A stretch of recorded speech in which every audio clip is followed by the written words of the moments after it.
जय हिंद प्यारे बच्चों, कैसे हो आप सब। आई होप आप सभी मस्त हो गए, अच्छे हो गए, आपकी पढ़ाई भी अच्छे से चल रही होगी। आप लोगों ने थंबनेल पे देख ही लिया है कि हम लोग डिस्कस करने वाले हैं यूपी बोर्ड एग्जाम से रिलेटेड जो भी महत्वपूर्ण प्रश्न बनते हैं उन पर चर्चा करेंगे। तो आज के वीडियो लेक्चर में हम लोग डिस्कस करेंगे व्यतिकरण से रिलेटेड, और व्यतिकरण में स्पेशली हम चर्चा करेंगे यंग्स ड्यूअल स्लिट एक्सपेरिमेंट अर्थात यंग के द्विझिल्ली प्रयोग पर। तो उसका जो डेरिवेशन है वो डेरिवेशन भी हम लोग करेंगे और उससे रिलेटेड जो न्यूमेरिकल बन सकते हैं उन पर भी डिस्कस करेंगे।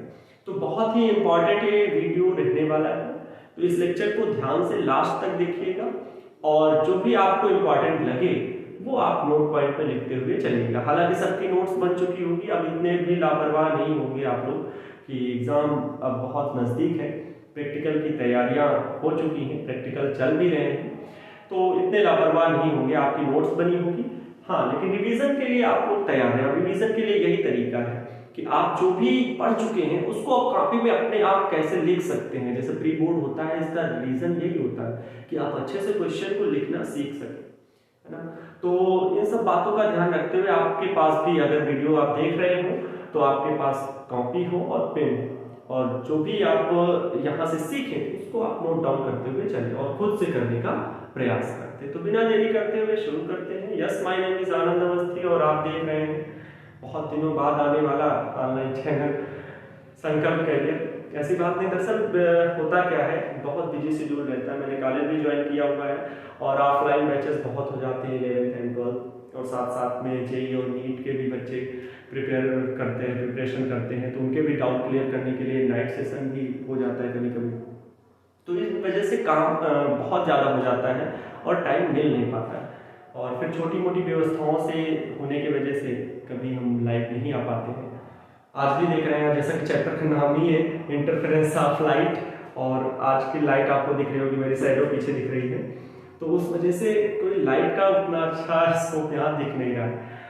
तो फिर भी छोटी मोटी व्यवस्थाओं के चलते आप सबके लिए आप सबका प्यार है, आप सबकी ऊर्जा, आप सबकी ताकत है जो मुझे वीडियो बनाने पे मजबूर कर रही है।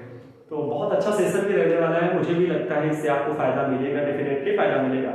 यूपी बोर्ड से रिलेटेड जो भी एकदम महत्वपूर्ण टॉपिक हैं जिनसे रिलेटेड या तो डेरिवेशन पूछ लिया जाता है या न्यूमेरिकल्स पूछ लिए जाते हैं, बहुत ही अच्छे से हम उनको आपके सामने रखने वाले हैं। आपकी भी जिम्मेदारी बनती है आप वीडियो को लास्ट तक देखें और जो कुछ भी सीखें उसे अपनी कॉपी पे नोट डाउन करें और उनकी बढ़िया से प्रैक्टिस करें।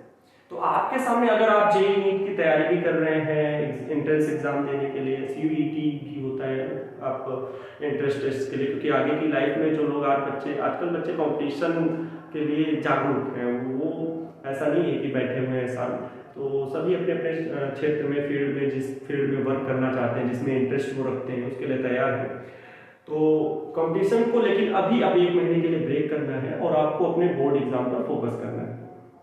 अगर आप जेईई और नीट के एस्पिरेंट हैं तो थोड़ा सा अभी साइड में अपने रख दीजिए उन बुक्स को और उनकी प्रैक्टिस को थोड़ा सा कम कर दीजिए, और बोर्ड्स पर क्योंकि डेरिवेशंस वगैरह भी इसमें ज़्यादा इंपॉर्टेंस रोल रहता है इनका, तो आप उन पर ज़्यादा फोकस करें।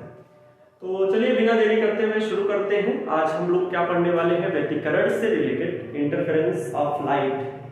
बहुत चीजें हैं इसमें, बहुत अच्छा टॉपिक है, अगर ध्यान से पढ़ा जाए तो मजा आ जाता है, लेकिन हमारे पास उतना समय नहीं है। हमने बताया आपको कि केवल हम इंपॉर्टेंट क्वेश्चन जो हैं, जो भी महत्वपूर्ण प्रश्न है, उन पर हम लोग डिस्कस करने वाले हैं।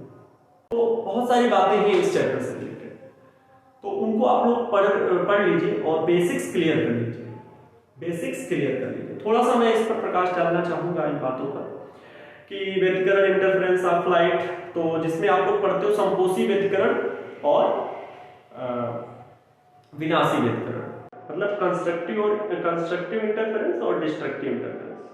होता क्या है, जब दो कोई लाइट सोर्सेज हैं और लाइट सोर्सेज से जो वेव आ रही है, एक इधर से वेव जा रही है, अब जो दोनों जो वेव मिली एक जगह, ठीक है, दोनों वेव एक स्थान पर मिल रही है, तो उस जगह पर इंटरसेक्ट हो रहा है, क्योंकि व्यतिकरण का अर्थ ही है तरंगों का मिलना। उस जगह पर तरंगे मिल रही, तो कभी क्या होता है कि ब्राइट फ्रिंज, अभी हम लोग पढ़ेंगे यंग्स ड्यूअल स्लिट एक्सपेरिमेंट, वही चीज मैं अभी बता रहा हूं कि उस जगह पर कभी क्या होगा, दीप्त फ्रिंज बनेगी, अर्थात चमक ज्यादा होगी वेव के मिलने से, और कभी क्या होगा, चमक कम होगी। तो ये होता किस रीजन से है, ये होता किस रीजन से, व्यतिकरण के रीजन से। तो दीप्त और अदीप्त फ्रिंजें बनती हैं, उनका हम लोग बहुत छोटे से एक्सपेरिमेंट में आगे छोटे से चित्रों से प्रकाश निकलेगा और चर्चा करेंगे। फोटोग्राफर देखा होगा, फोटोग्राफर लाइट सोर्सेज रखे होते हैं बड़े बड़े से, आप लोग जाते होंगे फोटो शूट करने के लिए, देखा होगा। आप यहाँ के आसपास के फोटोग्राफर में वो क्वालिटीज नहीं होती है, उल्टा कैप लगा लिया और जींस पैंट लटका लिए, बने घूम रहे हैं, वो नहीं। बट देखा होगा आप लोगों ने अच्छे फोटोग्राफर की, वो लाइट सोर्सेज को बड़ा एंगल पे रखते हैं, एक लाइट सोर्स इस तरह रखा, एक लाइट सोर्स इधर रखा, और फिर फोटोग्राफर के फोटो शूट कर रहे हैं तो कहते हैं आप थोड़ा सा इधर जाइए, क्योंकि जैसे मैं ही दिख रहा हूँ आपको, एक अच्छा एग्जांपल यहीं पे दिख रहा है कि शैडो मेरी दिख रही है, हालांकि ये बड़े ऑब्जेक्ट है, हम हैं आप हैं कहीं भी, ये दिख रहे हैं बड़े ऑब्जेक्ट है। और YDSE जो हम लोग पढ़ेंगे, Young's double slit experiment, Young का द्विशरीय प्रयोग, वो बहुत छोटे छिद्रों के लिए होगा, छोटे, तो वो तो पढ़ेंगे, वो छोटे उसके लिए लाइट सोर्सेस। यहाँ पर वही चीज हुई कि यहाँ पर शैडो दिख रही, क्यों, क्योंकि लाइट सोर्स एक इधर से है, एक इधर से लाइट सोर्स है, और उनका जो इंटरसेक्शन हो रहा है वो नहीं हो पा रहा, कहीं दीप्त बन रहा है, कहीं अदीप्त बन रहा है। तो ये सब बातें होती हैं, लेकिन हम लोग को थोड़ी पता वहां फिजिक्स लग रही है, वहां तो कहते हैं भाई मेरी फोटो नहीं अच्छी आ रही, तुम सही से खींच नहीं पा रहे हो ऐसे ऐसे रीजन देने लगते हैं, उस पर उंगलियां उठाने लगते हैं फोटोग्राफर पर। अब वो क्या बताए बेचारा कि यहाँ फिजिक्स चल रही है, फिजिक्स का बहुत बड़ा रोल है, हर जगह पर उठते बैठते सब फिजिक्स ही है। तो बात करते हैं YDSE पर, संपोषी व्यतिकरण, विनाशी व्यतिकरण, सब पढ़ लीजिएगा, कलांतर क्या होता है, पथांतर क्या होता है, परिणामी तीव्रता अधिकतम कब होती है, न्यूनतम कब होती है, सारी बातें आप लोगों को पढ़नी पड़ेंगी। ये उन बच्चों के लिए है महत्वपूर्ण प्रश्न जो आते हैं उनसे रिलेटेड, और उससे रिलेटेड न्यूमेरिकल जो बनेंगे। तो डेरिवेशन और न्यूमेरिकल पर मैं फोकस करने वाला हूँ। फिलहाल लेक्चरिंग जब होगी तो फिर और अच्छे से मैं इस चैप्टर पर डिस्कस करूंगा। आज हम लोग पढ़ते हैं यंग का द्विध्रुवी प्रयोग, द्विध्रुवी प्रयोग, Young's double slit experiment YDSE। Young's double slit experiment एक बहुत अच्छा एक्सपेरिमेंट था, छोटे मोटे वैज्ञानिक नहीं थे यंग्स, इनके द्वारा जो एक्सपेरिमेंट किया गया। इसके बाद डेविसन तथा जर्मन ने जो प्रयोग किया था, जिसके द्वारा इलेक्ट्रॉन जो है वो वेव हो जाता है। इलेक्ट्रॉन क्या है, एक कण है, लेकिन जब दे ब्रॉगली ने बताया था कि प्रकाश जो कण है वो कोई भी पदार्थ है जिसका द्रव्यमान है वो तरंग की तरह हो सकता है, और दे ब्रॉगली तरंग हम लोग पढ़ते हैं, आगे पढ़ोगे आप लोग चैप्टर में, सब लोग पढ़ेंगे। तो जो बताया गया वहां पर, तो डेविसन तथा जर्मन ने भी इस पर एक्सपेरिमेंट किया, और जे थॉमसन के जो लड़के थे JT थॉमसन, उन्होंने भी एक्सपेरिमेंट किया और बताया कि इलेक्ट्रॉन जो है वो वेव नेचर बनता है इलेक्ट्रॉन गन से। तो वो चीज यहीं से स्टार्ट, यहीं से रिलेटेड है YDSE, Young's double slit experiment, बहुत अच्छा एक्सपेरिमेंट था। ये एक्सपेरिमेंट 1801 में हुआ, 1801 में यंग एक्सपेरिमेंट किया गया। बहुत बेसिक से थोड़ा सा बता रहे, कोई भी लाइट सोर्स है, यहां से प्रकाश, ये लाइट सोर्स है, प्रकाश स्रोत, तो यहां से होता क्या है ये यंग्स डबल स्लिट एक्सपेरिमेंट। पहले हम लोग एक इसका ब्लॉक डायग्राम समझते हैं, फिर आगे इसका डायग्राम जो एक्सपेरिमेंटल डायग्राम है वो बाद में सीखेंगे, है ना। और ये video English medium Hindi medium सभी के लिए, यार देखो आजकल हिंदी मीडियम इंग्लिश मीडियम को कोई इशू नहीं होता है, लैंग्वेज हम लोग फॉरेन से नहीं, अगर आप इंडिया से हो देख रहे हो वीडियो, फॉरेन तक पहुंच जाए तो बात अलग है, बट वीडियो सबको हिंदी इंग्लिश कंबाइंड सब अपने लैंग्वेज में कन्वर्ट कर सकते हो। अगर आपको मेरी ये जो डिस्कशन होने जा रहा है वो समझ में आ रही, वो बातें आपको समझ में आ रही कि चल क्या रहा है, लिख भी रहे हैं, समझा भी रहे हैं, बोल भी रहे हैं, थोड़ा सा एक्टिंग भी करते हुए समझा रहे हैं, तो वो चीज आपको समझ में आनी चाहिए मेरे हिसाब से।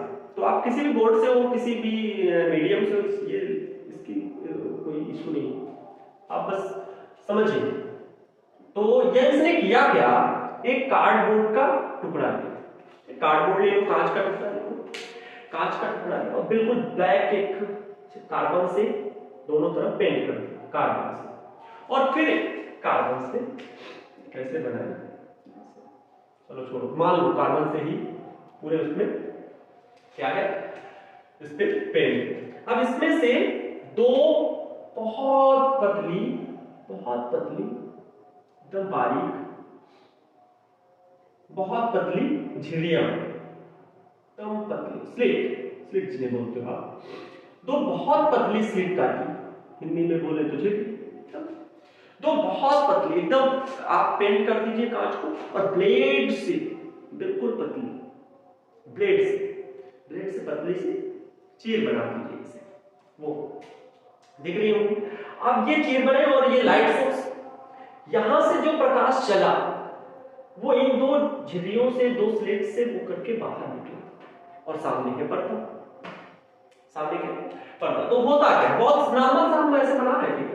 अब यहां पर होता क्या है, होगा क्या, ये जो दो स्लिट से प्रकाश निकल रहा है, ये यहां पर बीच में तो चलो ऐसे, और फिर किनारों पर कुछ बीच में ऐसा दिखा जहां पर हमें क्या दिख रहा था, डार्क, थोड़ा सा अंधेरा, अंधेरा कह सकते हो, इतना अंधेरा नहीं, वहां काला काला दिख रहा, डार्कनेस, थोड़ी सी डार्कनेस दिख रही, उतना ब्राइट नहीं जितना ये सेंटर पर ब्राइट।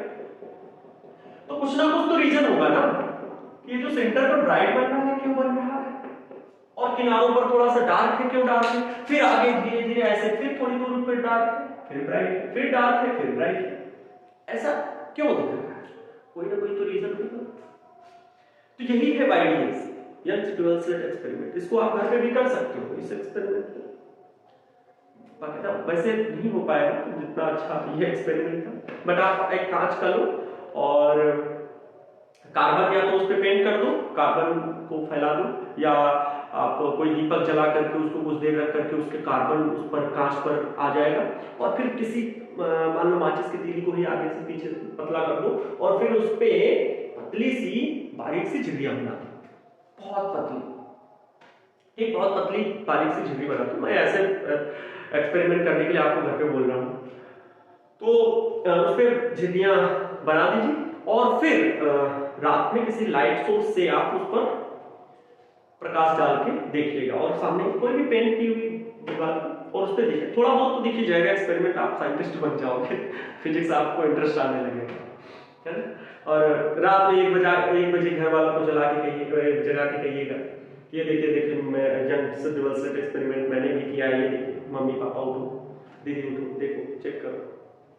ऐसा कहना नहीं, हो सकता है घर वाले भी आपको पागल घोषित कर दे, तो बाद में कहें आपने किसकी वीडियो देख के काम किया है, आनंद सर की, मुझे भी पागल घोषित कर दिया जाए कि बच्चों को कैसे पढ़ा रहा। इंटरेस्ट है, अगर आपको इंटरेस्ट है फिजिक्स में तो अच्छा लगता है, ये सब करना अच्छा लगेगा अच्छा, और प्रैक्टिकल का सब्जेक्ट में मजा आता है। तो यहां से क्या दिखता है आपको, पर्दे पर थोड़ी दूर पर पहले सेंटर पर ब्राइट मिलेगा, फिर किनारे पर थोड़ा सा डार्क, फिर ब्राइट, ऐसे करके एकांतर क्रम में कह सकते हैं मिलेंगे, dark bright, dark bright, dark bright. और वही आप बोलते हो समकोशी वितरण, विनाशी वितरण, समकोशी वितरण, विनाशी वितरण, दीप अदीप दीप, बहुत सारे शब्द हैं। तो यहां पर आपका ये YDS Young's dual slit experiment, आप कहेंगे सर ये वाला तो हम ऐसे चित्र तो देखे, हाँ ठीक है सर समझ में आ रहा है, हमारी बुक में भी है। अब ये तो आप लोग का नॉर्मल ब्लॉक डायग्राम है, बट हम लोग जो डेरिवेशन करते हैं कलांतर और पथांतर निकालते हैं, पथांतर जिसके द्वारा हम लोग दीप्त और अदीप्त फ्रिंजों की दूरी मापेंगे, चौड़ाई निकालेंगे, केंद्रीय फ्रिंज की चौड़ाई, दीप्त फ्रिंज की चौड़ाई, अदीप्त फ्रिंज की चौड़ाई, ये जो चौड़ाई का सूत्र निकालते हैं उसके उसी के तहत तो न्यूमेरिकल्स बनते हैं, तो उन पर हम लोग डिस्कस करेंगे। तो चलिए ये चीज समझ में आ गई नॉर्मल, है ना। बहुत लेंथ वीडियो हो जाएगा, अगर हम बहुत ज्यादा इस पर डीपली चर्चा करेंगे तो बहुत ज्यादा लेंथ हो जाएगा, हालांकि समझ लीजिए ऐसे नॉर्मल आप बुक से भी पढ़ेंगे तो आपको सारी बातें समझ में आने लगेंगी। अब होता क्या है, सेंटर में प्रकाश पहुंच रहा है, ऐसा तो होना नहीं चाहिए था, ऐसा नहीं होना चाहिए था, मेरी बात समझो। यंग्स ने कहा क्या, मतलब ये दो झिल्लियां हैं तो लाइट को बिल्कुल सामने जाना चाहिए था, और ये झिल्ली इधर से, उधर मैं कहां समझा, उधर ये दो झिल्लियां हैं, और इस झिल्ली से जो प्रकाश जा रहा है, जो इस स्लिट से प्रकाश जा रहा है बिल्कुल आपके इस आंख पर, और इस झिल्ली से जो प्रकाश जा रहा है बिल्कुल ये आपकी आंख पर, है ना। और ऐसे जाना चाहिए था, बट ऐसा नहीं, आपकी नाक पे प्रकाश पहुंच रहा है, मतलब जो बीच का हिस्सा है वहां पर प्रकाश पहुंच रहा है, लाइट पहुंच रही है, ऐसा क्यों हो रहा है, तो कोई ना कोई तो रीजन होगा। तो ये सारी बात आगे विवर्तन में पढ़ेंगे, डिफ्रेक्शन। चलो तो पहले समझते हैं इधर, कोई भी लाइट सोर्स है, यहां से प्रकाश चल रहा है और ये दो प्रकाश स्रोत है, मान लिया ये S1 है, ये S2 है, बहुत पतले कम इनकी जो इतनी छोटे छिद्र होते हैं, ये प्रकाश स्रोत बनाए जा रहे हैं। अभी हम लोग एक एक चीज सीखते भी चलेंगे, इसमें बहुत सारी हेडिंग्स हम लोग सीख जाएंगे। ये क्या बहुत ही छोटे छिद्र हैं, इतने छोटे कि इनसे प्रकाश की तरंग दैर्घ्य के लगभग बराबर, प्रकाश की तरंग दैर्घ्य लगभग बराबर के ये प्रकाश स्रोत, ये छिद्र है जिनसे प्रकाश निकलता है। अब ये दो प्रकाश स्रोत का सर मतलब क्या है? हम यहाँ पर पढ़ते हैं कोहेरेंट लाइट सोर्सेस, कला संबंध प्रकाश स्रोत। कला संबंध प्रकाश स्रोत किन्हें कहते हैं? वे प्रकाश स्रोत जिनमें कोई कलांतर ना हो, या फिर जिनके बीच कलांतर क्या हो? स्थिर। जिन भी प्रकाश स्रोतों से तरंगें निकल रही हो उनके बीच कलांतर क्या हो? स्थिर हो। तो यहां से प्रकाश चलने वाला, यहां से प्रकाश, जब ये प्रकाश यहां पर पहुंचेगा, अब यहां पर उपस्थित जो भी प्रकाश होगा, यहां से जो निकलने वाला प्रकाश होगा, इसी लाइट सोर्स से तो यहां पर पहुंचा है, हम लोग यहां पर एक लेंस लगा देते हैं। अब इस लेंस के द्वारा क्या होगा? इस लेंस के, सॉरी इधर समझो फिर से, ये सोर्स है, यहां पर हमने क्या लगा दिया? लेंस। इस लेंस के फोकस पर हमने क्या रखा है? इस लेंस के फोकस पर हमने रखा है कोई लाइट सोर्स। अब इस लेंस से जो प्रकाश लाइट वेव्स या कह लो लाइट वेव्स निकलेंगे, वो क्या होगा? बिल्कुल सीधे निकलेंगे, क्योंकि उत्तल लेंस में हम जानते हैं उसके फोकस पर अगर हम प्रकाश को रखते हैं तो उससे चलने वाली प्रकाश किरणें अपवर्तन के पश्चात मुख्य अक्ष के समांतर हो जाती है। ये सारी घटनाएं पता होगी। तो ये मुख्य अक्ष के समांतर होगी। अब यहां से जो किरणें निकलेंगी वो द्वितीयक तरंग स्रोत की तरह व्यवहार करेंगे, हाइगन्स के द्वितीयक तरंग सिद्धांत के अनुसार। तो यहां से जो तरंगें निकलेंगी वो क्या? द्वितीयक तरंगों की तरह व्यवहार करेंगे। तो कला संबंध स्रोत का मतलब क्या होगा? ये क्या बन गए? दो प्रकाश स्रोत बन गए। एक ही प्रकाश स्रोत से हमने दो प्रकाश स्रोत बना लिए। अब यहां से जो तरंगें निकलेंगी उनके बीच कलांतर स्थिर होगा। कलांतर स्थिर होगा तो जब जो हम एक्सपेरिमेंट करने वाले हैं वो सफल होगा। अगर कलांतर नहीं स्थिर नहीं हुआ तो सर क्या होगा? ये रीजन तो कोई नहीं पता, सर हमने भी पढ़ा है, बहुत पढ़ा। कलांतर अगर स्थिर नहीं होगा तो समय के साथ बदल जाएगा। समय के साथ बदलने का मतलब ये हुआ, जो हमें किसी स्थान पर जैसे ब्राइट मिल रहा, ब्राइट फ्रिंज मिल रही है, दीप्त फ्रिंज, अगर कलांतर स्थिर नहीं होगा तो कुछ समय बाद उसी स्थान पर डार्क फ्रिंज मिलेगी। क्या मिलेगी? डार्क फ्रिंज मिलेगी, क्योंकि समय के साथ कलांतर थीटा ओमेगा टी, सब पता है, ओमेगा टी प्लस के एक्स, वहां पर पढ़ते हो, फर्स्ट ईयर में भी पढ़ते हो ये तरंगे, वेव्स चैप्टर में, तो वो चीज हो जाए। अगर कला संबंध स्रोत नहीं हुई तो समय के साथ वो स्थिति बदल जाएगी। अर्थात एक ही स्थान पर हम खड़े हुए फोटोशूट करा रहे हैं और एक थोड़ी देर में पहले कैमरे वाले ने जब सेट किया तो हमारे पास दीप्त फ्रिंज चमक थी अच्छी, तो फोटो उसने सेट कर लिया, लेकिन जैसे ही क्लिक किया तो पता लगा कलांतर स्थिर होने की न होने की वजह से, लाइट सोर्स कोहेरेंट सोर्सेज ना होने की वजह से क्या हुआ? वहां पर डार्कनेस आ गई। इन रीजंस को दूर करने के लिए क्या होना चाहिए? कला संबंध स्रोत होने चाहिए। अब इससे कुछ दूरी पर हम एक पर्दा रख देते हैं, या इसने क्या किया? इससे कुछ दूरी पर एक पर्दा रख दिया। अब होता क्या है? इन प्रकाश स्रोतों के बीच की दूरी जो है वो स्मॉल डी, वो स्मॉल डी, ये यहां से सेंटर से मैंने इसको, इस पर्दे के बीच की दूरी ऐसे बिल्कुल पैरेलल होने चाहिए। ये पर्दा कोई भी है, पर्दे को मान लो, पर्दा हटा लो, कैपिटल डी दूरी पर ये पर्दा रखा जाता है। ये स्मॉल डी दूरी कैपिटल डी से बहुत छोटी है। Small D is very very less than capital D. ये किसमें? मिलीमीटर में, और ये किसमें? तो मीटर में। हिंट दे दिया जिससे आपको समझाने के लिए। तो ये बहुत छोटी होती है। प्रकाश स्रोत एक दूसरे के बहुत नजदीक होने चाहिए।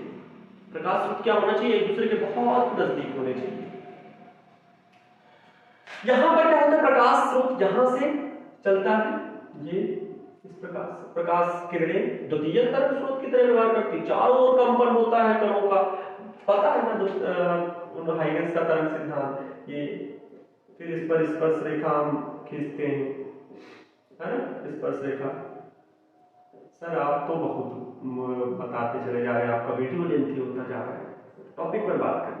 अरे देखिए इधर स्पर्श रेखा खींचे, अब यहाँ पर जो उपस्थित कण हुए ये नया तरंग आगे बनता है, ये यहाँ पर उपस्थित कण जो हुए वो नए तरंग को फिर से बनाएंगे, यहाँ से फिर से द्वितीय तरंगे निकलेंगी, यहाँ पर जो उपस्थित कण होगा उससे द्वितीय तरंगे फिर निकलेंगे, फिर जो कंपन की समान कला में होंगे उनको मिलाएंगे, ऐसे फिर उनको मिलाएंगे तो फिर स्पर्श, फिर आगे ऐसे। समझ में आ गई है बात ये वाली? तो यहां से क्या निकलती है, द्वितीय तरंग का।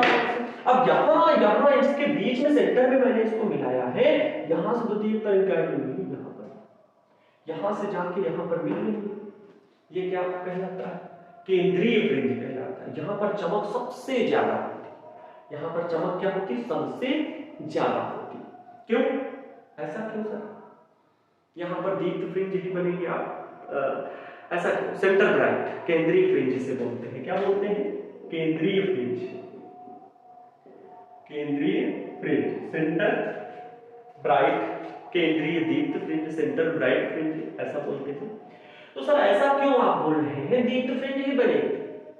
क्यों? क्योंकि यहां से चलने वाली तरंग और यहां से चलने वाली तरंग के बीच में पथांतर नहीं होता है। क्या नहीं होता है, पथांतर। अब मैं बार बार कह रहा हूं, अगर आपके पास बुक हो, क्वेश्चन बैंक हो, आपने लेक्चर से सीखा है, तो फिर याद होना चाहिए कि संपोषी व्यतिकरण और विनाशी व्यतिकरण के बीच में कलांतर और पथांतर कैसे हम लोग पढ़ते हैं। पथांतर इसमें कितना होता है, पथांतर इसमें कितना होता है, अर्थात संपोषी व्यतिकरण में पथांतर कैसा होना चाहिए और विनाशी व्यतिकरण में पथांतर कैसा होना चाहिए। क्योंकि केवल हम लोग यूपी बोर्ड से रिलेटेड महत्वपूर्ण प्रश्नों पर डिस्कस करने वाले, पूरे चैप्टर पर डिस्कस करूंगा तो फिर वो लेक्चर हो जाएगी और बहुत टाइम लगेगा। हम लोग आज इसी से रिलेटेड जो चीजें आती जा रही हैं मेरे नॉलेज में, मैं वो बताते चलूँ, तो आपका बेस भी मजबूत होता जाएगा कि जहां जो जरूरत पड़ रही चलो उससे रिलेटेड में चर्चा करते रहूं और एक अच्छा सा लेक्चर बन जाएगा। बट अब ये नहीं कि आपके पास भी काम नहीं, आप एकदम लाल बने बैठे हो, सर तो हमें बता देंगे जो भी है वो ही सही, वो सही नहीं। आपको बुक रीडिंग करनी पड़ेगी। बुक रीडिंग देखो, फिजिक्स ऐसे नहीं, फिजिक्स में न्यूमेरिकल्स, बुक रीडिंग और टीचर के लेक्चर को बड़े ध्यान से सुनना, ये 3-4 चीजें जो बहुत इंपॉर्टेंट है फिजिक्स के समझने के लिए और इंटरेस्ट लाने के लिए, ये चीजें बहुत जरूरी है। तभी आपको फिजिक्स समझ में आएगी और इंटरेस्ट भी बढ़ेगा, तब मजा आएगा, अलग हो जाएगा, है ना। तो यहाँ पर बात क्या कर रहे हैं, यहाँ से निकलने वाले तरंगों के बीच क्या होता है, पथांतर शून्य होता है। जितने समय में ये पहुंचा उतने समय में ये पहुंचा, पथांतर हुआ 0, मतलब होगा क्या, संपोषी व्यतिकरण होगा। और संपोषी व्यतिकरण का मतलब है दीप्त फ्रिंज बनेगी। संपोषी व्यतिकरण जहां होता है वहां क्या बनती है, दीप्त फ्रिंज बनती है। सर मान गए आपकी बात, दीप्त फ्रिंज यहां पर बनेगी। आगे क्या होगा, हमें करना है डेरिवेशन, हमें किस प्रकार का करना है, दीप्त और अदीप्त फ्रिंजों की स्थिति ज्ञात करनी है, दूरी ज्ञात करने का सूत्र प्राप्त करना है। चलिए आगे बढ़ते हैं। तो ये है केंद्रीय फ्रिंज।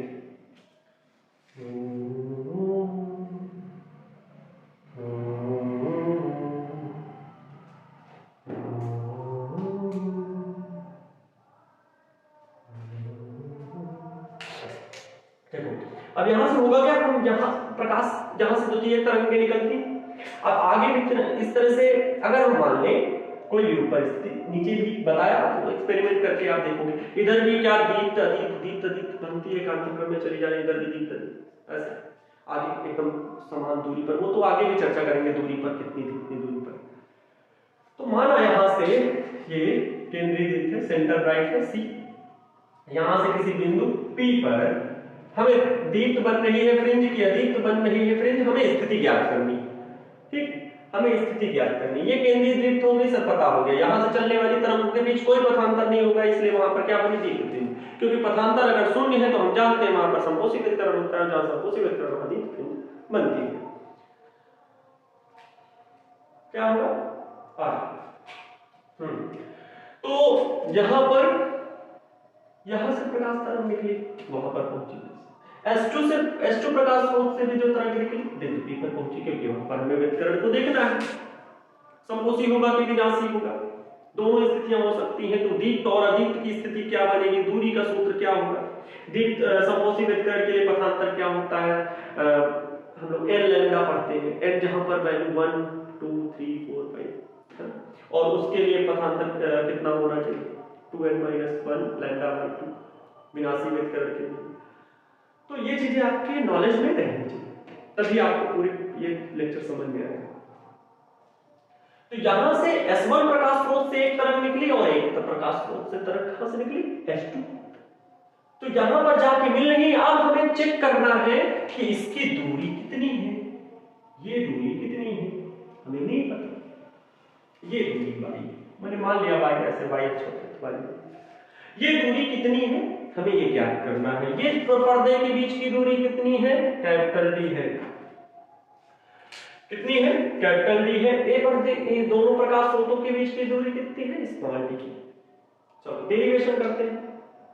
हमें अगर वहां पर पता करना है कि बिंदु P पर संकोची वितरण है, विनाशी वितरण है, अर्थात दीप्त फ्रिंज है क्या दीप्त फ्रिंज है, तो इसके लिए सबसे जरूरी है पथांतर ज्ञात करना। क्या ज्ञात करना, पथांतर ज्ञात करना। कैसे मिलेगा पथांतर, अरे भाई S1 स्रोत से प्रकाश तरंग निकल रही, क्या सर आप ये हमको बताना पड़ेगा क्या, मतलब S1 प्रकाश स्रोत से चल रही है बिंदु P तक, S2 से चल रही है P तक, तो हम इसके ऊपर क्या कर दे, परपेंडिकुलर लंब डाल दे, भाई ऐसे डाल दिया। और ये प्रकाश स्रोत बहुत एक दूसरे के क्या है, नजदीक है, S1 S2 एक दूसरे के बहुत क्लोजेस्ट, हिंदी में बोलते हैं संकीर्ण है, दोनों एक दूसरे के बहुत समीप है तथा क्षेत्र बहुत संकीर्ण है, बड़े छोटे छोटे, और इनकी तरंगदैर्घ्य, इनके जो साइज है वो प्रकाश की तरंगदैर्घ्य के लगभग बराबर। तो इस पर डाल दिया हमने लंब। अच्छा, इसका सेंटर से भी हम उसको मिला दिया। अब ये जो तीनों रेखाएं आपको वहां तक जाती हुई दिख रही हैं, तीनों एक दूसरे के पैरेलल बिल्कुल समांतर दिखाई देती हैं, बिल्कुल समांतर दिखाई देती हैं, क्योंकि ये बहुत छोटे से एक्सपेरिमेंट में हो रहा है, ऐसे नहीं बड़े बड़े चित्र। ये तो मैं चित्र आपको जूम करके दिखा रहा हूं, ये चित्र जो मैं बना रहा हूँ जूम करके आपको बना रहा हूँ, प्रैक्टिकल तो बड़े छोटे साइज में हो रहा है। ऐसा थोड़ी है कि आप जैसा देख रहे हो वैसा ही होता है, सर यहाँ तो बड़ी बड़ी दूरी दिखा रहे हो, आपका ऐसे दिख रहा है पैरेलल हो रहा है, यहाँ से दिख रहा है तीनों ऐसे त्रिभुज जैसे बना रहे हैं, आपको बेवकूफ समझ रखा है क्या सर? नहीं, बिल्कुल नहीं, आप बेवकूफ हो, इंटरमीडिएट के छात्र बेवकूफ कैसे हो सकते हो? आगे इंजीनियर डॉक्टर सब आप लोग को तो देश की जिम्मेदारी संभालनी है, हालांकि कुछ पॉलिटिक्स में भी जाएंगे, बॉलीवुड भी इंतजार कर रहा है, साउथ मूवी भी इंतजार कर रहे हैं देख देख के। होता होगा कुछ लोगों का कि काश अल्लू अर्जुन, पुष्पराज हमारा भी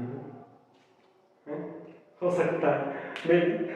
छोड़ो, हम बात कर रहे हैं क्या, यहां से चलने वाली प्रकाश स्रोत से S1 व S2 से जो प्रकाश स्रोत से तरंगे जो चल रही है वो कहां पर मिल रही है, बिंदु P पर मिल रही है, बिंदु P पर मिल रही है। तो ये एक दूसरे के पैरेलल होती है, पैरेलल दिखती हैं। अगर हमें पथांतर ज्ञात करना है, अब वही का हमारे मन में चल रहा है।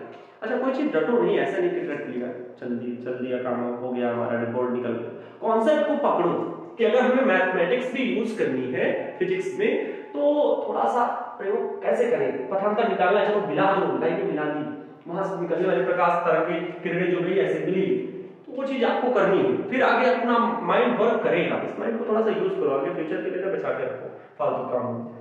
तो यहां से प्रकाश तरंगे गई, और अब हमें देखना है कि इनके बीच पथांतर कितना। S1 स्रोत से प्रकाश तरंग गई बिंदु P पर, S2 स्रोत से प्रकाश गई बिंदु P पर, कौन सी तरंग ये कहलाएगी, S1P कहलाएगी। एक प्रकाश स्रोत से तरंग गई कहां, S2P, ये तरंग S2 से P तक। भाई द्वितीय तरंग का निकली चार ओर गई ना, एक और थोड़ी इधर दिशा निकल गई, इधर दिशा निकल गई, आप तो समझ रखते हो क्या। यहां से प्रकाश स्रोत से द्वितीय तरंग सभी दिशाओं में निकली। हम चाहे यहां पर बिंदु P पर यहां मान लो, भाई जरूरी थोड़ी चित्र वहां पर सब किताब में बना है, आप भी किताब में वही बना रहे हो, हमें बता रहे हो ना आप बना रहे हो, अरे भाई आप यहां पर बना लो, हम भी यहां पर बना के कर सकते थे। बट यही सोचा कि आपके जो बुक में है वो आपका चित्र बेकार ना हो, नहीं तो आप फिर हमें बहुत गलत कहो कि सर एकदम उल्टा बता रहे हैं। बाकी कैसे भी बना, यहाँ पर पढ़ो, कोई दिक्कत थोड़ी है, एग्जाम में गलत थोड़ी कर आप, एग्जाम में भी उस टाइप का मुझे नहीं पता, क्या छोड़ो। तो यहां से आप पथांतर निकाल रहे हैं। अब बताओ S2 को कितना समय लग रहा है, S2 को थोड़ा सा ज्यादा तय करना पड़ रहा है, S1 से P तक पहुंचने में कम रास्ता लग रहा है। अर्थात पथांतर अगर हमें निकालना है तो S1 स्रोत से हमने S2P वाले रास्ते में डाल दिया लंब, तो हमें क्या मिला, पथांतर हमें मिल सकता है, कितना मिलेगा, तो S1P कम दिख रहा है, S2P ज्यादा दिख रहा है ना? तो हम ये जो निकाले, अब ये इतना पथांतर हमें मिल गया, हमने जब लंब डाल दिया तो यहां से चलने वाले जो तरंग हो गई और ये इनका पथ समान हो गया, अर्थात जो पथांतर निकला, जो पथ का अंतर निकला वो इतना निकला। इसको अगर मैं डेल्टा एक्स वैल्यू दे दूं, नाम दे दूं, इसको मैं क्या मान लूं, के मान लूं, ठीक, के मान लूं।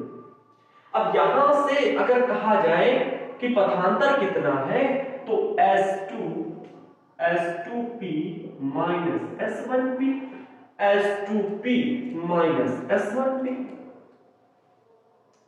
S2P में टोटल में S1P घटा दो, ये किसके बराबर है, डेल्टा एक्स, भाई के एक्स वही चीज तो है, चाहे के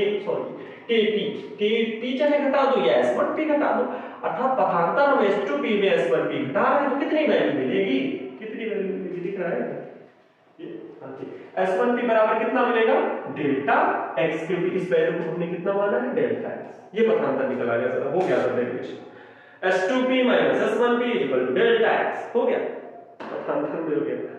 अभी तो बात शुरू हुई है, कहानी की तो शुरुआत हुई है, कहानी बहुत बड़ी है, ठीक, ये तो पता चल गया ना पेन लिखूं, चलो, तो S2P minus S1P equal to delta x, ये पथांतर निकला।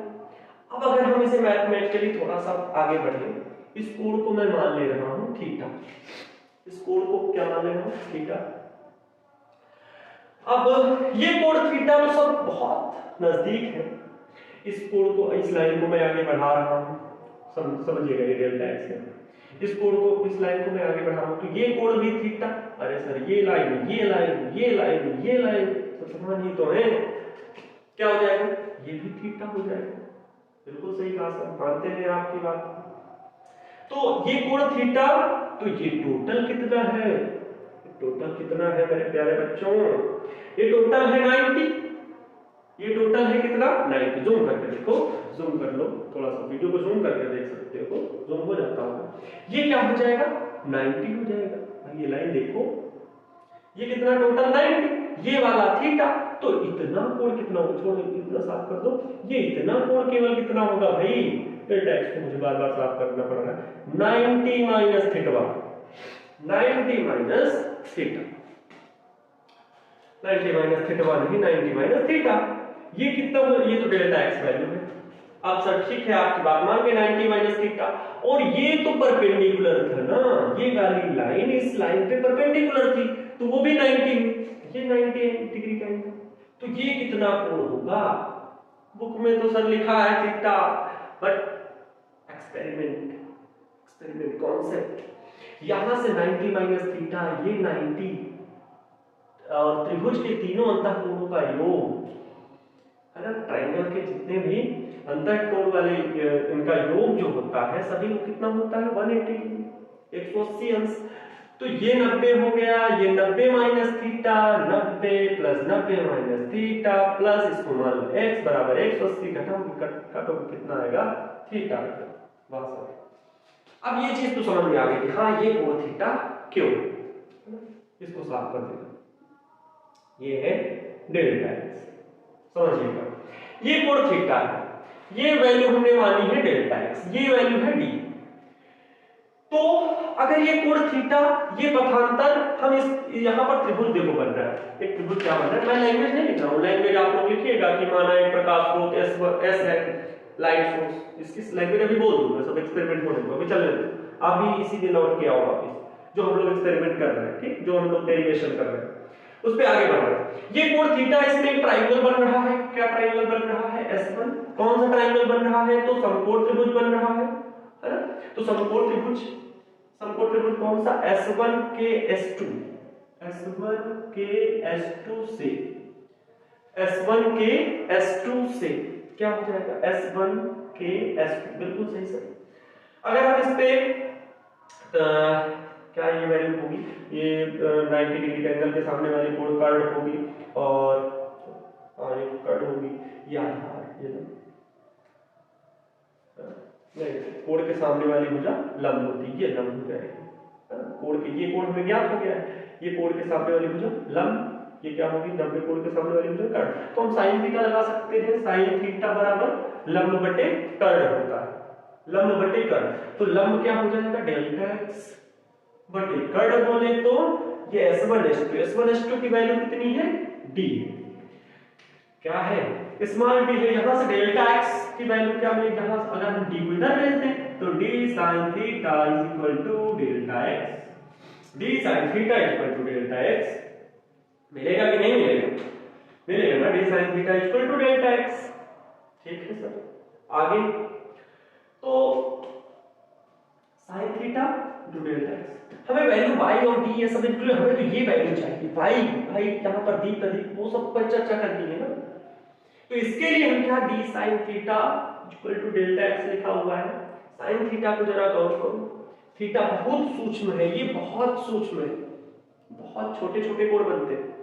तो जब थीटा सूक्ष्म अगर हम मान ले, जब थीटा क्या हो सूक्ष्म हो, तो हमारी ट्रिग्नोमेट्री कहती है, सर लाल कलर से लिखे जा रहा हूं, हल्का दिखता है, जब थीटा सूक्ष्म हो तो क्या होगा साइन थीटा बराबर लगभग बराबर हो जाता है किसके, थीटा के, साइन थीटा बराबर थीटा के। तो यहां से अगर साइन थीटा बराबर थीटा तो d इंटू थीटा बराबर क्या delta x, d into theta बराबर डेल्टा x भी लिख सकते हैं। और अगर थीटा साइन थीटा के बराबर तो इसके बराबर tan थीटा भी हो सकता है, ये भी हमारे ब्रह्म पुराण में लिखा। ये कौन सा पुराण ब्रह्म पुराण तो ट्रिग्नोमेट्री में लिखा है, इस पुराण में लिखा है कि अगर थीटा बहुत सूक्ष्म हो तो साइन थीटा बराबर थीटा बराबर tan थीटा, छोटे कोणों के लिए। तो यहां पर हम tan थीटा भी ले सकते हैं अपने काम के लिए, हमें भाई फार्मूला चाहिए, हम लोग डिराइव कर रहे हैं तो हमें फार्मूला चाहिए, तो हम थीटा की जगह tan थीटा भी लिख सकते हैं, d into tan theta is equal to delta x, छोटे कोणों के लिए। तो tan थीटा हो गए तो हमें वो वैल्यू मिल जाएगी और हमें जो चीजें ज्ञात हो वो मिल जाएगी, इसलिए मैंने ये काम बनाया है ना। तो d into tan theta equal to delta x, तो tan थीटा की वैल्यू क्या हो जाएगी, tan थीटा ये वाला कोण ले लो, ये थीटा, थीटा के सामने वाली भुजा क्या हो जाएगी लंब, लंब के सामने वाली भुजा क्या हो जाएगी, ये क्या हो जाएगी भाई 90 डिग्री, ये कर्ण, ये क्या होगा आधार। तो tan थीटा बराबर लंब बटे लाल बटे कक्का, लंब बटे आधार होगा, है ना, लाल बटे के अवस्थी, सर आनंद अवस्थी तो आप है। तो लाल बटे कक्का ऐसा भी बोला जाता है, लंब बटे आधार tan के लिए हो जाएगा, तो d इंटू tan थीटा लंब बटे आधार क्या होगा y बटे कैपिटल D, y बटे capital D equal to delta x। हमें क्या चाहिए था y, इसकी स्थिति चाहिए थी, इसकी दूरी का फार्मूला चाहिए था। दीप्त और अदीप्त तो हम सर बाद में भी निकाल लेंगे, दीप्त और अदीप्त तो हम बाद में भी निकाल लेंगे, बिल्कुल भी निकाल लेंगे। तो यहां से क्या हो जाएगा y इज इक्वल टू, दिख रहा है यहां पर, नहीं दिख रहा है, y is equal to d को उधर रख दो, तो d into delta x upon में क्या small d, y is equal to d into delta x upon में d हो गया, y is equal to d into delta x upon में d। ये क्या आया है, दूरी का सूत्र आया है, स्थिति का सूत्र आया है, केंद्रीय दीप्त फ्रिंज से ऊपर किसी भी दीप्त अदीप्त कोई भी फ्रिंज बन रही हो उसकी दूरी का सूत्र है, उसकी स्थिति का सूत्र है केंद्रीय फ्रिंज से। कहां से, केंद्रीय फ्रिंज से, याद रखना नोट पॉइंट, यही है सबसे इंपॉर्टेंट। यहां से क्या केंद्रीय फ्रिंज से दूरी का सूत्र है y is equal to d delta x upon में d। ये d क्या है, डेल्टा x क्या है, दोनों प्रकाश स्रोतों से चलने वाली तरंगों के बीच का क्या है पथांतर है, क्या है पथांतर, डेल्टा x पाथ डिफरेंस जिसे हम लोग बोलते हैं पथांतर। तो डेल्टा x लेकिन अब कैसे होगा, क्योंकि हम लोगों ने दो प्रकार से इंटरफेरेंस पढ़ा है, एक कंस्ट्रक्टिव इंटरफेरेंस, एक डिस्ट्रक्टिव इंटरफेरेंस, अर्थात संपोषी व्यतिकरण और विनाशी व्यतिकरण। तो संपोषी व्यतिकरण के लिए पथांतर कितना होता है, तो वो भाई दीप्त फ्रिंज बनाते हैं संपोषी व्यतिकरण, तो वो दीप्त फ्रिंज के लिए सूत्र हो जाएगा। और अगर हम यहाँ पर डेल्टा x की जगह पर विनाशी व्यतिकरण के लिए पथांतर का सूत्र रख दें तो वहां पर अदीप्त फ्रिंज बन जाएगी। ये सही था पॉइंट, है ना। ये दूरी जिसको प्राप्त हो गई, अगर ये डेरिवेशन इतना सीख गए तो आगे दीप्त और अदीप्त फ्रिंजों के लिए लगा दो, लोग क्या लिखते हैं गलती से, क्या होगा दीप्त फ्रिंजों की स्थिति के लिए, दीप्त फ्रिंज की स्थिति, दीप्त फ्रिंज की स्थिति या दीप्त फ्रिंज के लिए, और आसान कर दो जितना हो जैसा, है ना, जितना आसान कर सकते हो करो। दीप्त फ्रिंज के लिए क्या होगा, दीप्त फ्रिंज के लिए आप इसको हमें दिख रहे कोई दिक्कत नहीं, आप बस देख इधर बोर्ड सॉरी आप अपनी स्क्रीन पर देखोगे क्या दीप्त फ्रिंज के लिए पथांतर क्या होता है, पथांतर भाई दीप्त फ्रिंज होगी मतलब संपोषी व्यतिकरण होगा, क्या होगा संपोषी व्यतिकरण होगा, और संपोषी व्यतिकरण के लिए पथांतर जो होता है डेल्टा एक्स वो होता है एन लैम्डा, बुक में शायद एम लैम्डा है सर हमारे, क्या है एम लैम्डा भी लिखा हो सकता है, बुक में लिखा होता है M lambda, M for mango, mango man, M for mango, mango for man, M lambda ये भी होता है। तो बुक वाला कॉन्सेप्ट लेना तो बुक वाला ले लो, कोई दिक्कत नहीं, हम एन में आ गए थे नंबर, तो एम लैम्डा, ठीक सर जी आप वाली बात कह रहे बच्चों, एम लैम्डा, ठीक, delta x is equal to M lambda, जहां एम क्या है, जहां एम क्या है, जहां एम क्या है, जहां एम इज इक्वल टू 0, 0, 0 किसके लिए केंद्रीय फ्रिंज, तो 0 को छोड़ दो, m is equal to 1, 2, 3 and so on infinite तक, कहां तक infinite तक, इसको साफ कर दें, d ये छोटी दूरी क्या होगी, कम होगी, कैपिटल D ज्यादा होगी, इसकी तुलना में ये मिलीमीटर में मापा जाता है और d को कैपिटल D को मीटर में मापा जाता है, ये चीज मैं डिस्कस कर चुका हूं, तो इसको साफ कर रहा हूं। तो यहां से क्या मिलेगा delta x is equal to m lambda, अगर मैं यहां पर रख दूं ये वैल्यू तब दीप्त फ्रिंज के लिए सूत्र क्या बन जाएगा y ब्राइट शॉर्ट में लिख दे रहा हूं नीचे, y bright is equal to delta x को पहले लिख दूं, डेल्टा x की जगह पर क्या लिखना है दीप्त फ्रिंज के लिए m लैम्डा और कैपिटल D अपान में स्मॉल d लैम्डा, ऐसे लिखो m d लैम्डा अपान में स्मॉल d, बोलने में अच्छा लगता है और कुछ नहीं, ये बन गया दीप्त फ्रिंज की दूरी का सूत्र, दीप्त फ्रिंज की स्थिति का सूत्र। बोलो समझ में आया कि नहीं, आप बोलोगे भी तो मुझे सुनाई नहीं देगा, कमेंट कर दीजिएगा, लाइक कर दीजिएगा, यही बोल कमेंट कर दीजिएगा सर हाँ समझ में आया,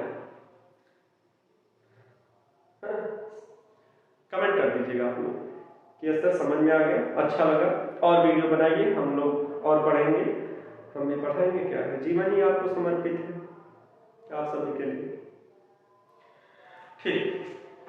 तो यहां पर y bright is equal to m d lambda upon में स्मॉल d, आगे क्या करेंगे हम, क्या निकालेंगे अदीप्त फ्रिंज की स्थिति निकालेंगे, कि अगर यहां पर अदीप्त फ्रिंज होना अर्थात विनाशी व्यतिकरण होगा तो वहां पर क्या बनेगी, अदीप्त फ्रिंज बनेगी, वहां पर होगी डार्कनेस। अभी जो मैंने पढ़ा है अगर इतना पथांतर हो गया, कितना m लैम्डा अगर पथांतर है तो जो दीप्त फ्रिंज की स्थिति होगी वो m d lambda upon small d होगी, m d lambda upon small d। Sir ये लैम्डा क्या है, प्रकाश की तरंगदैर्घ्य है, प्रकाश की तरंगदैर्घ्य, जिस भी स्रोत से ये जो प्रकाश स्रोत से जो तरंगें आ रही हैं उस तरंग की क्या है ये तरंगदैर्घ्य। तो ये सब चीज नॉर्मल है, आपको पता है, मैं पहले भी कह चुका हूं कि यूपी बोर्ड से एग्जाम से रिलेटेड जो भी डेरिवेशन इंपॉर्टेंट है मैं उससे रिलेटेड जो भी जुड़ी हुई कहीं भी बात आ जाती वो मैं बताने लगता हूं, वो डिस्क्राइब कर देगा, पर बहुत डीपली हर एक चीज नहीं बता सकता मैं, इस पर रिलेटेड अभी न्यूमेरिकल पे भी चर्चा करूं तो बहुत लेंथी होने वाला है ऐसे, बट एक एक चीज समझ में आ रही है अगर आपने ध्यान से समझा है और पहले से कुछ पढ़ रखा है। मैं नहीं कह रहा हूं आपको जीरो से भी उठा सकता हूं क्योंकि वैसा वीडियो नहीं बनाया है, हाँ इस डेरिवेशन से रिलेटेड मैं जीरो की बात कर सकता हूं कि एक एक चीज कोई कॉन्सेप्ट कहां से आ रहा है वो मैं बताने की कोशिश पूरी करूंगा, कोई कभी रह जाए तो आई एम सॉरी, और सीखता हूं आप लोगों से भी सीखता हूं, बुक्स भी सीखता हूं, सबसे एटमॉस्फेयर से भी सीखता हूं, बहुत कुछ उससे सीखता हूं, तब फिजिक्स और जल्द लेती माइंड में, हाँ ये कैसे हुआ, बादल गरजे क्यों गरजे, बादल बारिश हुई क्यों हुई, पानी वाष्प बन रहा है क्यों बन रहा है, बहुत सारे रीजन आते हैं फिर माइंड में फिजिक्स से रिलेटेड। तो y ब्राइट लिख दिया m d लैम्डा अपॉन में स्मॉल d, अगर हमें अदीप्त फ्रिंज की स्थिति निकालनी है तो कहाँ जगह खाली दिख रही है मुझे, ये भी जगह खाली दिख रही है, ये इधर इतना साफ करो। चलो यहाँ पर बता देता हूँ 1801 में क्या किया था, यज्ञ ने प्रयोग किया था 1801 में, तब मैं पैदा भी नहीं हुआ था सर जब ये प्रयोग करने आए थे। कुछ बच्चे ऐसे मजा लेते सब क्या करना पढ़ लिख कर क्या करना है, एक दिन तो सबके मरना है, अगर दोबारा जन्म भी बिना मरने के बाद तो फिर वही नर्सरी से शुरू करना है। नर्सरी से शुरू करना है। ऐसी नेगेटिव थिंकिंग ना रखो यार, ऐसी नेगेटिव थिंकिंग मजे के लिए बात अलग है, मजे के लिए मजे ले सकते हैं, वो तो दुनिया ही बन गया मजे के लिए, मजे लो बट ईमानदारी से अपने काम के साथ। पढ़ लिख कर क्या करना है, एक दिन तो सबको मरना है, मरकर दोबारा जन्म भी मिला तो सर फिर वही नर्सरी से शुरू करना है। A B C D A for apple, B for ball, C for cat, D for dog, Sunday, Monday, Tuesday, Wednesday।